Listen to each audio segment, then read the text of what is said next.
नमस्कार साथियों, CGPSC current affair के ऑनलाइन प्लेटफॉर्म में आप सबका स्वागत है। आज हम एक नई श्रृंखला की शुरुआत करेंगे जहां हम देखेंगे छत्तीसगढ़ के इतिहास के महत्वपूर्ण एमसीक्यू जो चैप्टर वाइज होगा। तो शुरुआत करते हैं छत्तीसगढ़ के एमसीक्यू सीरीज का प्रथम चैप्टर प्राग ऐतिहासिक काल से। चलते हैं प्रश्नों की ओर, देखते हैं प्रश्न को। तो देख पहला प्रश्न, निम्न कथनों को ध्यान पूर्वक पढ़कर विचार कीजिए। तो यहां पर पूछ रहा है, प्रश्न बोल रहा है कि कथनों को क्या करना है, ध्यान पूर्वक पढ़कर क्या करना है, विचार करना है। तो चलते हैं पहले कथन की ओर। कथन एक, प्राग ऐतिहासिक कालीन सर्वाधिक शैलचित्र रायगढ़ से प्राप्त होते हैं। तो जी बिल्कुल आपको याद रखना है, कथन क्या है, सत्य है। प्राग ऐतिहासिक कालीन सर्वाधिक शैलचित्र कहां से प्राप्त होते हैं, रायगढ़ जिले से प्राप्त होते हैं। यह कथन क्या है, सत्य है। फिर देखते हैं कथन दूसरे की ओर चलते हैं। कथन दूसरा क्या कह रहा है, सिंगरपुर की गुफा की खोज एंडरसन ने की थी। तो बिल्कुल यह कथन भी क्या है, सत्य है। सिंघनपुर की गुफा की खोज किसने की थी, एंडरसन ने की थी। सिंघनपुर की गुफा कहां है, रायगढ़ जिले में स्थित है और चंवर ढाल की पहाड़ियों पर क्या है, स्थित है करके याद रखना है। तो यह कथन भी क्या है, सत्य है। चलते हैं कथन तीसरे की ओर। कथन तीसरा, सिंघनपुर की गुफा पूर्वमुखी है। तो यह कथन क्या हो जाएगा, असत्य हो जाएगा, क्योंकि सिंगलपुर की गुफा कैसी मुखी है, दक्षिण मुखी है करके याद रखना है। तो यह कथन क्या हो जाएगा, तीसरा कथन असत्य हो जाएगा। तो चलते हैं चौथे कथन की ओर। सिंगलपुर की गुफा के शैल चित्रों का विस्तृत अध्ययन रमेंद्रनाथ मिश्र ने किया था। तो बिल्कुल यह कथन क्या है, असत्य है, क्योंकि सिंघनपुर की गुफाओं के शैल चित्रों का विस्तृत अध्ययन किसने किया था, रेलवे में इंजीनियर अमरनाथ दत्त द्वारा किया गया था। किसके द्वारा, अमरनाथ दत्त द्वारा किया गया था। तो हमारा पहला कथन और दूसरा कथन क्या है, सत्य है। तीसरा और चौथा क्या है, असत्य है। तो पहला कथन क्यों सत्य है कि रायगढ़ में शैल चित्र क्या होते हैं, सर्वाधिक शैल चित्र प्राप्त होते हैं। सिंघनपुर की गुफा की खोज किसने की थी, एंडरसन ने की थी। इसीलिए पहला और दूसरा कथन क्या है, सत्य है। लेकिन तीसरा और चौथा क्या है, असत्य है। तो आंसर को और चलते हैं। तो यहां पर पहला देखते हैं, ऑप्शन ए क्या कह रहा है, कथन एक दो सही है, परंतु कथन तीन और चार क्या है, असत्य है। तो भाई हमारा कथन एक और दो क्या है बताइएगा, सही है, लेकिन तीन और चार क्या है, असत्य है। तो इसका आंसर क्या हो जाएगा, ए हो जाएगा, क्योंकि हमारा पहला भी सही है और दूसरा भी क्या है, सही है, परंतु तीसरा और चौथा क्या है, असत्य है। तो ये क्या हो जाएगा, हमारा आंसर इसका ए हो जाएगा। अब आगे पढ़ने की जरूरत नहीं है, चलते हैं आगे की ओर। देखते हैं अगले प्रश्न में किसकी ओर चलते हैं, अगले प्रश्न की ओर चलते हैं। निम्न कथनों को ध्यानपूर्वक पढ़कर विचार कीजिए। फिर से मैंने प्रश्नों को क्या लाया है, ऐसा प्रश्न लाया है जिससे यह चैप्टर पूरे तरीके से आपका क्या हो जाए, रिवाइज भी हो जाए और अच्छे से एमसीक्यू हो जाए। ठीक है, तो देखते हैं अगले प्रश्न, दूसरे प्रश्न में निम्न कथनों को ध्यानपूर्वक पढ़कर विचार कीजिए। तो कथन एक क्या कह रहा है, मध्य पाषाण काल के साक्ष्य रायगढ़ के कबरा पहाड़, कौन से पहाड़, कबरा पहाड़ तथा कोंडा गांव के गढ़धनौरा से प्राप्त होते हैं। तो कथन एक क्या कह रहा है कि मध्य पाषाण काल, किसकी बात कर रहा है, मध्य पाषाण काल के साक्ष्य रायगढ़ के कबरा पहाड़ और कोंडा गांव के गढ़धनौरा से प्राप्त होते हैं। तो कथन कैसा है बताइएगा, सत्य है। हमने पढ़ा हुआ है कि आप भी सब जानते होंगे कि मध्य पाषाण काल के साक्ष्य कहां से प्राप्त होते हैं, रायगढ़ के कबरा पहाड़ से होते हैं, गढ़धनौरा से प्राप्त होते हैं और बस्तर से कहां प्राप्त होते हैं, कालीपुर, राजपुर, गढ़चंदेला, भातेवाड़ा, खड़ग खड़क घाट, उसके बाद होता है घाट लोहांगा और क्या होता है, गढ़ घोगरा से क्या होते हैं, मध्य पाषाण काल के साक्ष्य प्राप्त होते हैं। तो हमारे को यहां पर क्या दिया है, रायगढ़ का कबरा पहाड़ और क्या दिया है, कोंडा गांव के गढ़धनौरा। तो यह कथन क्या हो जाएगा, सत्य हो जाएगा। उसके बाद कथन दूसरा को पढ़ते हैं। कथन दूसरा क्या कह रहा है, कबरा पहाड़ के शैल चित्र में हल्का हल्का घेरुए रंग का है। यहां का शैल चित्र क्या है, हल्का गेरुए रंग का है, अर्थात लाल रंग का है। तथा इन शैल चित्रों में, पहला क्या बोल रहा है, इन शैल चित्रों में अपने को क्या मिल रहा है, घड़ियाल, छिपकली और क्या है, सांभर है, ये सांभर है ना, का चित्रण किया गया है। तो बिल्कुल हमको याद रखना है कि काबरा पहाड़ के शैल चित्रों का रंग कैसा है, हल्का घेरुआ है तथा शैल चित्रों में सांभर, घड़ियाल और छिपकली के शैल चित्रों का क्या किया गया है, अंकन किया गया है। यह भी कथन क्या हो जाएगा, सत्य हो जाएगा। तो ये मध्य पाषाण काल के प्रश्न हुए, तो दोनों कथन क्या है, सत्य है। तो ऑप्शन क्या होगा बताइएगा, यहां पर ये देखिएगा, दोनों, पहला यहां पर दोनों दे दिया है ना, इसको मैं अपन क्या मान लेते हैं, पहला कथन को क्या मान लेते हैं, असत्य। ये दोनों असत्य है करके मान के चलते हैं। पहला वाला कथन, पहला ऑप्शन क्या दिया है, दोनों असत्य है, सत्य लिखा गया है। ठीक है, फिर देखते हैं यहां पर, देखते हैं दूसरा। तो यहां पर कथन एक और दो क्या है, सत्य है। क्या है बताइएगा, कथन एक और दो क्या है बोल रहे हैं, सत्य है। तो हमारा कथन एक और दो क्या है, सत्य है। तो इसका आंसर क्या हो जाएगा, बी हो जाएगा। क्या हो जाएगा, बी। तो इस प्रकार के प्रश्नों के लिए भी हमको तैयार रहना है कि दोनों कथन क्या है, हमारे सत्य है। चलते हैं अगले प्रश्न की ओर, देखते हैं अगला प्रश्न क्या पूछ रहा है। तो यहां पर पूछ रहा है, प्राग ऐतिहासिक कालीन स्थल धनपुर कौन से काल से संबंधित है। कौन सा, धनपुर कौन से काल से संबंधित है। ऑप्शन ए क्या कह रहा है, पूर्व पाषाण काल, बी क्या कह रहा है, मध्य पाषाण काल, सी क्या कह रहा है, अपने को देखना है सी क्या कह रहा है, उत्तर पाषाण काल। क्या कह रहा है? उत्तर पाषाण काल कह रहा है। ठीक है, और डी क्या कह रहा है? नव पाषाण काल। तो हमको याद रखना है धनपुर कौन सा पाषाणकालीन स्थल है? उत्तर पाषाणकालीन स्थल है। और धनपुर कहां है? जीपीएम। कहां है? जीपीएम, गोरेला पेंड्रा मरवाई में जिले में स्थित है। यह कैसा पाषाणकालीन स्थल है? उत्तर पाषाणकालीन स्थल है। उत्तर पाषाणकालीन स्थल के अंतर्गत धनपुर आता है, सिंघनपुर आता है और महानदी घाटी आता है। तो हमको याद रखना है प्राग ऐतिहासिक कालीन स्थल धनपुर कौन सा स्थल है? उत्तर पाषाणकालीन स्थल है। और क्या याद रखना है? सिंघनपुर और महानदी को भी याद रखिएगा, उत्तर पाषाणकालीन क्या है? स्थल है करके। चलते हैं अगले प्रश्न की ओर। ठीक है, तो अब अगला प्रश्न क्या पूछ रहा है देखते हैं। चितवा डोंगरी के संबंध में कौन सा कथन सत्य है? ये चितवा डोंगरी के कथन संबंध में कौन सा कथन सत्य है पूछ रहा है। तो कथन एक को देखते हैं, चितवा डोंगरी नव पाषाणकालीन स्थल है। तो हां, बिल्कुल याद रखिएगा, चितवा डोंगरी कैसा स्थल है? नव पाषाणकालीन स्थल है। यह कथन भी क्या है? सत्य है। फिर देखते हैं दूसरा कथन। कथन दूसरा कह रहा है, चितवा डोंगरी के शैल चित्र को रविंद्रनाथ मिश्र, किसने? रमेंद्र है ना, रविंद्र लिख गया है। ठीक है, रमेंद्र है ना, ये कौन सा है? रमेंद्रनाथ मिश्र और भगवान सिंह बघेल द्वारा खोजा गया। किसके द्वारा खोजा गया था? भगवान सिंह बघेल द्वारा खोजा गया था। तो बिल्कुल यह कथन भी क्या है? सत्य है, क्योंकि चितवा डोंगरी के शैल चित्रों को किसने खोजा था? रमेंद्रनाथ मिश्र और भगवान दास बघेल द्वारा क्या किया गया था? खोजा गया था। तो यह कथन भी क्या हो जाएगा? सत्य होगा।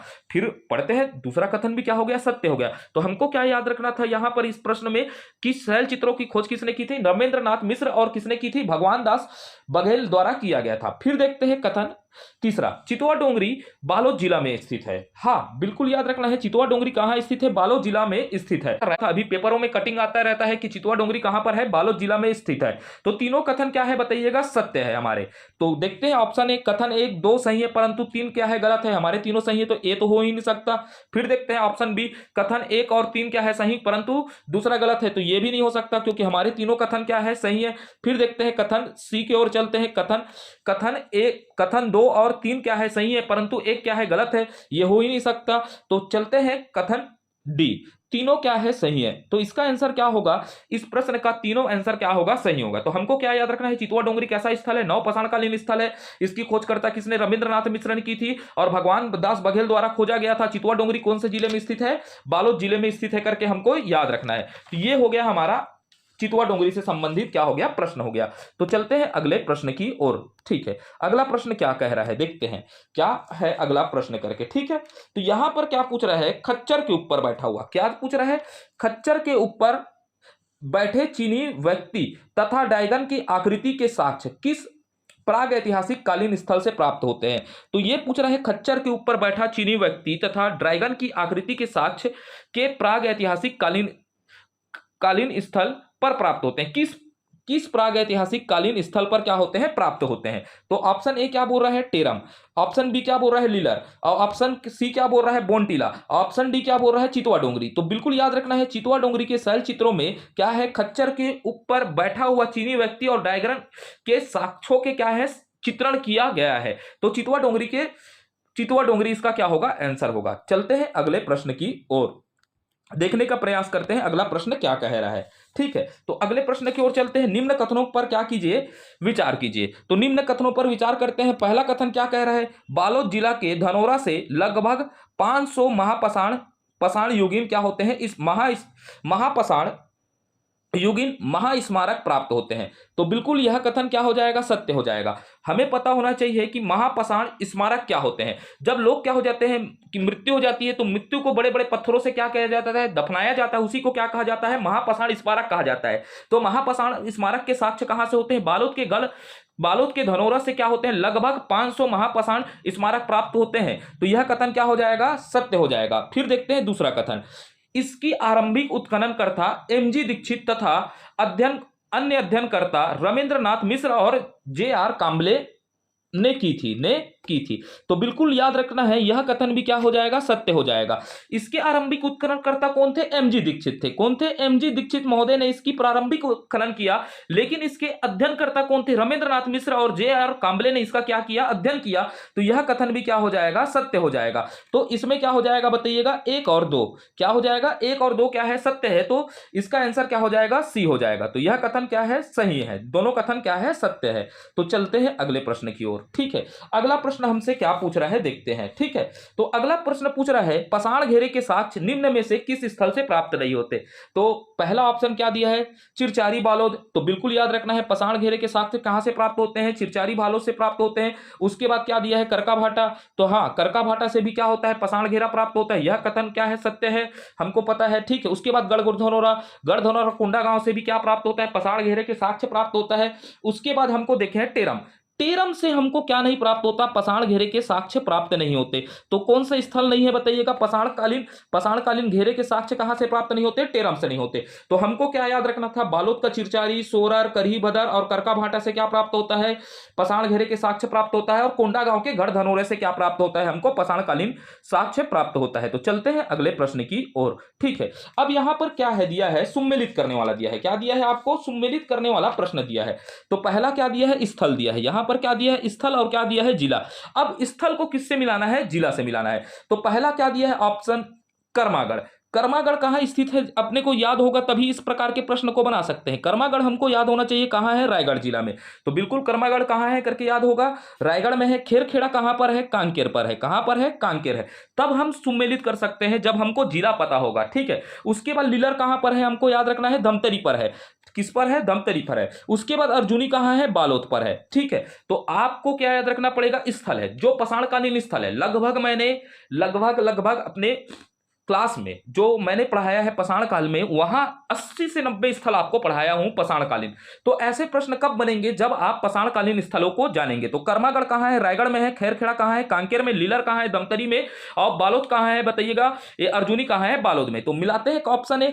तो पहला देखते हैं कर्मागढ़। कर्मागढ़ किस नंबर में आ रहा है, इधर 1 नंबर है, 2 नंबर दे देता हूं, 3 नंबर। टाइपिंग में थोड़ा सा भूल गया। ठीक है, पहला, दूसरा, तीसरा। तो कर्मागढ़ के लिए कौन सा आ रहा है, दूसरा नंबर। रायगढ़ कहां है बताइएगा, दूसरा है। तो ऑप्शन में देखते हैं ए का क्या आना चाहिए, दूसरा आना चाहिए। तो ऑप्शन ए में क्या आ रहा है बताइएगा, ए का क्या आ रहा है, दूसरा आ रहा है। तो ये कथन क्या हो गया, मिल गया। फिर खेरखेड़ा को देखते हैं, खेरखेड़ा के लिए क्या आता है, कांकेर। कांकेर किस नंबर में है, पहला नंबर। तो देखते हैं यहां पर क्या दिख रहा है आपको, ऑप्शन ए में क्या दिख रहा है, बी। बी किस नंबर पर है, पहला। तो इधर देखते हैं कोई दिख रहा है क्या, ए में क्या दूसरा दिख रहा है क्या, नहीं दिख रहा है। तो इस तरह आपको कूटों को बनाना है। तो इसका आंसर क्या हो जाएगा, ए हो जाएगा। क्यों हुआ, कर्मागढ़ किस नंबर पर है, दूसरे नंबर पर है। खेरखेड़ा क्या मिल रहा है, बी। बी किस नंबर पर है बताइएगा, बी का स्थल जिला कौन सा है बताइएगा, एक। कांकेर है, कांकेर है। तो ये आंसर क्या हो जाएगा इसका, ऑप्शन ए क्या हो जाएगा, सत्य हो जाएगा। ठीक है, ऑप्शन ए क्या हो जाएगा, सत्य हो जाएगा। तो इस प्रकार के प्रश्नों को बनाने के लिए हमको क्या याद रखना पड़ेगा, स्थलों के नाम याद रखने पड़ेंगे, कौन कौन से जिले पर है। ठीक है, तो चलते हैं अगले प्रश्न की ओर। किस ओर चलते हैं, अगले प्रश्न की ओर। ठीक है, अगला प्रश्न हमसे क्या पूछ रहा है, किस जिले के किस प्राग ऐतिहासिक कालीन शैलाश्रय को लेखापोड़ा के नाम से जाना जाता है। तो यहां पर किस शैलाश्रय को लेखापोड़ा के नाम से जाना जाता है। ऑप्शन ए क्या बोल रहा है, सिंघनपुर। ऑप्शन बी क्या बोल रहा है, सूती घाट। ऑप्शन सी क्या बोल रहा है, परछापानी। ऑप्शन डी क्या बोल रहा है, बोतलदा। तो हमको याद रखना है लेखापोड़ा के नाम से किसे जाना जाता है, बोतलदा को लेखापोड़ा के नाम से जाना जाता है। ये कहां है, रायगढ़ में। सिंघनपुर भी रायगढ़ में है, सूती घाट भी कहां पर है, रायगढ़ में है। परछापानी भी कहां पर है, रायगढ़ पर है। लेकिन बोतलदा को लेखापोड़ा के नाम से जाना जाता है। जो शैलाश्रय है बोतलदा, उसे किस नाम से जाना जाता है, लेखापोड़ा के नाम से जाना जाता है। तो इस प्रकार के प्रश्न कब बनेंगे, जब आपने पूरे तथ्यों को क्या किया है, तैयार किया है। तो इस प्रकार के तथ्यों को पढ़ने के लिए मेरे द्वारा जो YouTube में पढ़ाया गया है प्राग ऐतिहासिक कालीन स्थल, उसको बिल्कुल अच्छे से आप क्या कर लीजिएगा, पढ़ लीजिएगा। उससे बाहर आपको पढ़ने की आवश्यकता नहीं है। बहुत विस्तृत तरीका से पढ़ाया हूं मैं छत्तीसगढ़ के इतिहास को। चलते हैं अगले प्रश्न की ओर, देखते हैं अगला प्रश्न क्या पूछ रहा है। पाषाणकालीन स्थल किसकी बात कर रहा है, अब देखते हैं। पाषाणकालीन स्थल हमको याद रखना है, पाषाणकालीन स्थल गोटीटोला किस जिले में स्थित है। तो पाषाणकालीन स्थल गोटीटोला, पहला ऑप्शन क्या बोल रहा है, कांकेर। दूसरा क्या बोल रहा है, रायगढ़, सरगुजा, राजनांदगांव। तो हमको याद रखना है गोटीटोला। कौन सा टोला, गोटीटोला कौन से जिले में स्थित है, कांकेर जिले में स्थित है। तो कांकेर जिले में कौन सा टोला स्थित है, गोटीटोला स्थल है, जो कैसा स्थल है, पाषाणकालीन। तो कांकेर में हमको और क्या याद रखना है, पाषाणकालीन स्थल में पहला हो जाएगा गोटीटोला। गोटीटोला के बाद खेरखेड़ा, खेरखेड़ा के बाद चंदेली, चंदेली के बाद उड़कुड़ा, उड़कुड़ा के साथ क्या है, गाड़ागौरी, गाड़ागौरी के साथ क्या है, महेशपुर, महेशपुर के साथ क्या है, कुकरादहा, कुकरादहा के बाद साथ क्या है, मनकेसरी, मनकेसरी के साथ क्या है, घोटिया, घोटिया के साथ क्या है, कानागा। ये सब पाषाणकालीन स्थल है कांकेर जिले के। तो आपसे अचानक पूछ दिया मनकेसरी किस जिले का पाषाणकालीन स्थल है, तो आपको जब ये स्थल याद नहीं रहेंगे तब तक आप आंसर दे नहीं सकते। वर्तमान में प्रश्न क्या हो रहे हैं, जटिल बनने के आरंभ हो रहा है, तो आपको विस्तृत अध्ययन करना पड़ेगा। तो ये सब चीजें हमारे को कहां मिल जाएगी, आपको इसका विस्तृत जानकारी कहां मिलेगा, मेरे प्राग ऐतिहासिक कालीन वाले चैप्टर में मिलेगा। तो आपसे ऐसा प्रश्न भी पूछ दिया, कुकरादहा का पाषाणकालीन स्थल कहां पर है, कांकेर पर है, तो कांकेर के स्थलों को आपको क्या करना पड़ेगा, याद करना पड़ेगा। तो ठीक है, गोटी टोला कहां पर है, कांकेर जिला पर है। चलते हैं अगले प्रश्न की ओर। ठीक है, पाषाणकालीन स्थल कौन सा पूछ रहा है, देखिएगा अगला प्रश्न पूछ रहा है, किस पाषाणकालीन स्थल के शैलचित्र रात में चमकते हैं। तो मैं डायरेक्ट आंसर पर बताता हूं, खैरपुर के शैलचित्र क्या होते हैं, रात में चमकते हैं। ठीक है, तो आंसर क्या हो जाएगा, खैरपुर। ठीक है, चलते हैं अगले प्रश्न की ओर। कहां के शैल चित्रों में एलियंस के प्रमाण मिलते हैं, तो चारामा के शैल चित्रों में क्या मिलते हैं, एलियन के प्रमाण मिलते हैं। चलते हैं अगले प्रश्न की ओर, ज्यादा समय नहीं लेते। ठीक है, अब यहां से देखने का प्रयास करते हैं अगला प्रश्न। निम्न कथनों पर विचार कीजिए, छत्तीसगढ़ में सर्वाधिक शैल चित्र कहां, शैल चित्रों के लिए रायगढ़ प्रसिद्ध है। तो हाँ, बिल्कुल याद रखना है, सर्वाधिक शैल चित्रों के लिए क्या है, रायगढ़ प्रसिद्ध है। तो शैल चित्रों का क्या कहा जाता है, गढ़ कहा जाता है रायगढ़ को। उसके बाद हमको याद रखना है, किसको याद रखना है, बेनीपाट। बेनीपाट के शैल चित्रों में, दूसरा कथन क्या बोल रहा है, बेनीपाट के शैल चित्रों में त्रिशूल तथा, पहला त्रिशूल तारा स्वास्तिक का चित्रण किया गया है, कथन। दूसरा कह रहा है बेनीपाट रायगढ़ के शैल चित्रों में त्रिशूल तारा और स्वास्तिक का क्या किया गया है, चित्रण किया गया है। तो यह कथन भी क्या है, सत्य है। हाँ, बेनीपाट में क्या होता है, शैल चित्रों में क्या होता है, त्रिशूल तारा और किसका अंकन किया गया है, स्वास्तिक का अंकन किया गया है। तो इसके क्या हो जाएंगे, ऑप्शन क्या हो जाएगा, सी, दोनों कथन क्या है, सत्य है करके जानना है।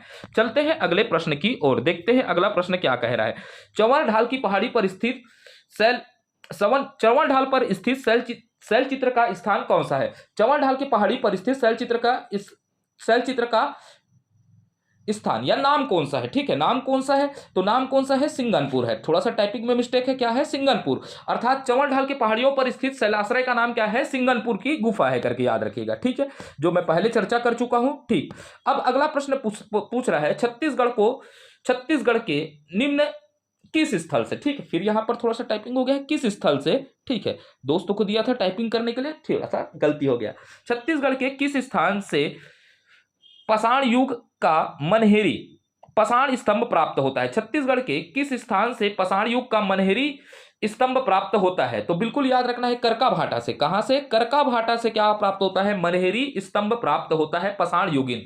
ठीक है, तो इस प्रकार के प्रश्न ये सब व्यापम के हैं। जो शुरुआत में मैंने कुटो वाले बनाए हैं वो मेरे द्वारा निर्मित है, बाकी जो भी प्रश्न दिख रहे हैं वो किस में आए हुए हैं, व्यापम में आए हुए प्रश्न हैं।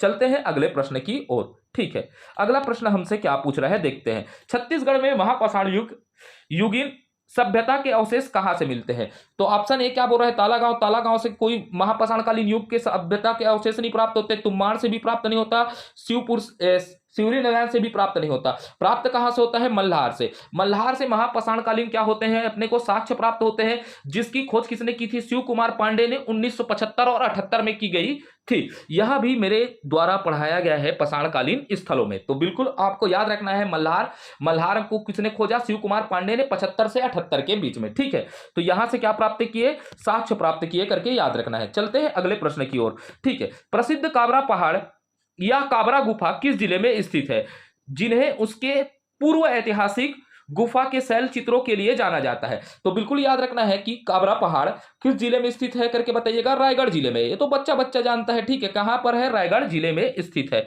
चलते हैं अगले प्रश्न की ओर। ठीक है, तो यहां पर प्रश्न बोल रहा है, निम्न में से किस स्थानों से छत्तीसगढ़ के निम्न स्थानों से पाषाण युग के औजार प्राप्त हुए। पहला धनपुर जिला बिलासपुर, उसके बाद क्या बोल रहा है, अर्जुनी दुर्ग, उसके बाद क्या बोल रहा है, सिंगनपुर जिला रायगढ़, फिर क्या बोल रहा है, कबरा पहाड़ जिला क्या होता है, रायगढ़। तो पाषाण युग के कालक्रम जैसे पूर्व पाषाण काल, मध्य पाषाण काल, उत्तर पाषाण काल तथा नव पाषाण युग के अनुसार इस स्थानों से प्राप्त को निम्न कथनों, ठीक है, इन स्थानों से प्राप्त औजारों का क्रम निम्न कूटों के आधार पर निर्धारित कीजिए। तो आप इसको किसके माध्यम से बताइएगा, कमेंट के माध्यम से क्या करिएगा, बताइएगा। तो यह प्रयास कैसे लग रहा है, बिल्कुल बताइएगा। ठीक है, तो यह प्रयास अच्छा लगेगा तो हम पूरे इतिहास को, किसको, छत्तीसगढ़ के इतिहास के जैसे जैसे मैं क्लास को क्या करते जाऊंगा, कंप्लीट करते जाऊंगा और आपको एमसीक्यू के लेकर आऊंगा। और एमसीक्यू का लेवल भाई बच्चों वाला नहीं रहेगा ना, थोड़ा जटिल बनाएंगे, तभी तो मजा आएगा कि हमारा स्तर पता चलना चाहिए। एमसीक्यू जब आपसे नहीं बनेगा तब आपको अपने वास्तविकता का ज्ञान होगा, तब आप अच्छे से पढ़ेंगे। इसीलिए कुछ प्रश्न आपको क्या दिखेंगे, जटिल दिखेंगे। तो भारत माता की जय। अगर वीडियो अच्छा लगता है तो लाइक शेयर कमेंट बिल्कुल करिएगा। ठीक है, धन्यवाद।